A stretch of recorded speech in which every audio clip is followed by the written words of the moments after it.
Sumqayıt şəhər polis idarəsi Dövlət Yol Polisi şöbəsinin əməkdaşları şəhər ərazisində təmiz hava aylığı çərçivəsində maarifləndirici tədbir keçirib.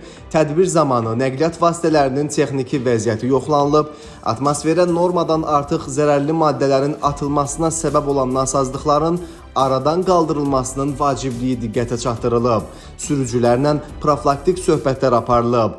Sizin nəqliyyat vasitənizdə təsirli qazların miqdarı ölçülüb, nəticəsi barədə sizə məlumat verəcəyik. Sizin nəqliyyat vasitəsi mühərrikindən ətraf mühitə, atmosferə dəm qazının miqdarı normadan artıq ixrac olunur.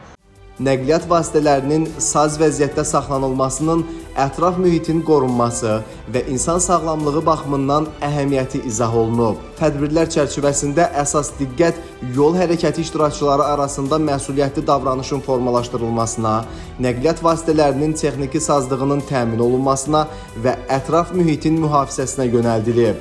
Xatırladaq ki, təmiz hava aylığı ilə bağlı yol polisləri tərəfindən tədbirlər davam etdirilir. Yaxınlaşın zəmin.